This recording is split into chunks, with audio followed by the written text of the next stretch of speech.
Welcome to Brew England, a channel dedicated to all things New England culture, adventures, and beer. The Kennebec River Trail runs between Garner and Augusta, Maine as a dedicated multi-use trail that is separate from the road for most of its entirety. This trail is great for biking, running, or a long walk. The best part is that you get to explore 3 charming Maine cities along the route, each with shops, restaurants, and more to explore.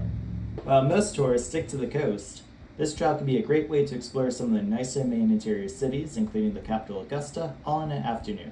We parked our car at Gardner Landing in Gardner, Maine, but you can also start the trail in Augusta too if that's easier.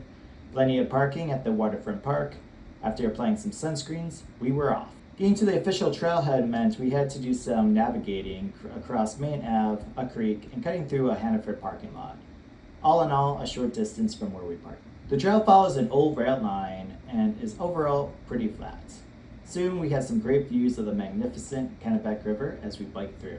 This was late spring, early summer, and wildflowers were in full bloom, adding to the scenic nature of the trail and making it pleasantly fragrant. After 4 miles along the trail, we began to approach the village of Hollowell, and the only part of the route that didn't have a dedicated trail. We had to stop to cross Water Street before entering traffic. Water Street does have a wide shoulder, so cars whizzing by wasn't too much of an issue. After a quarter of a mile, we turned down Front Street, which primarily being a parking access road, had no traffic. This road was gravel, so it was a little bumpy.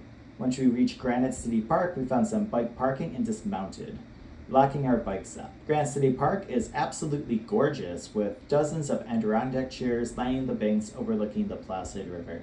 We then embarked on exploring the small, charming village of 2500. Water Street was extremely busy with several packed restaurants and outdoor patios, but we settled on the Liberal Cup for a pit stop.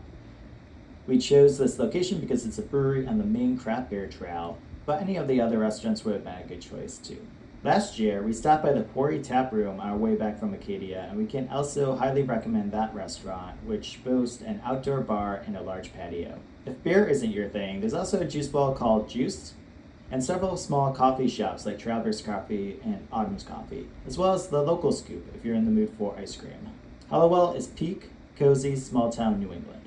After marking off the Liberal Cup from the beer trail, we again departed, continuing north along the trail. After a mile or so, the views of the Kennebec really opened up, and at mile 2, we reached downtown Augusta, passing under the spectacular Memorial Bridge towering above. We biked along the waterfront and finally stopped at a small waterfront park. We've been to Augusta several times, so we didn't go up to Main Street to explore, but if you wanted to do that, now would be a good time to explore the capital.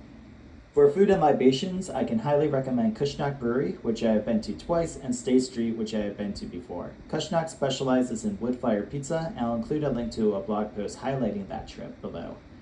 State Street is more contemporary with a great cocktail menu and eclectic mix of food to choose from, including some delicious ramen. There's also several other restaurants and plenty of shops to check out along Water Street. Augusta gets a pretty bad rep from Mainers for being struggling small capital, but downtown has really made some strides in recent years. If you're looking to do more cultural stuff, Old Fort Western is a must and just across the river. We did this last summer and learned a ton about how Maine was settled and how Augusta was built. If you're lucky, you might even hear the reality-shattering sound of a cannon going off. You're also within walking distance of the Capitol building, which is open for tours if you book ahead. I'll leave a link for more in the description. Hopefully the Maine State Museum also opens up again soon, but has been closed for renovations for a while now. After we had a fill of view and pics, we started our 7-mile ride back to Gardner.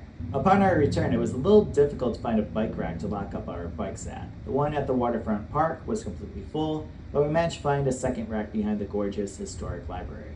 We went to Bateau Brewing Company for a pint, food from Miller's Pride food trailer, and views of the Kennebec.